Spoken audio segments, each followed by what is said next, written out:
Muling nakita ng ilang deboto ang ginamit na Pope Mobile o Pope Jeep ni Pope Francis nang bumisita siya sa Pilipinas noong 2015. May ulat on the spot si Isa Avendaño Umali ng Super Radio, DZBB. Isa?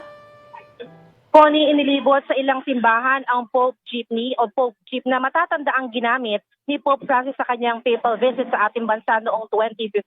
Kabilang sa pinuntahan nito ngayong umaga ay ang Basilica Menor at Pambansang Dambana ni Jesus Nazareno o yung Quiapo Church dito sa lungsod ng Maynila. Ang sakyan ay jeepney style na tatak Pinoy na napapakita rin ng kababaang loob ng Santo Papa. Ang Pope Jeep ay nilagay din yung isang life-size standee ni Pope Francis.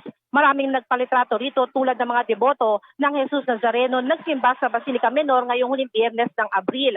Ayon kay Emil Lorenzo ng Armored Transport Trust Incorporated, hiniling ng mga simbahan na mailibot ang Pope Jeep kasunod ng pagpanaw ni Pope Francis.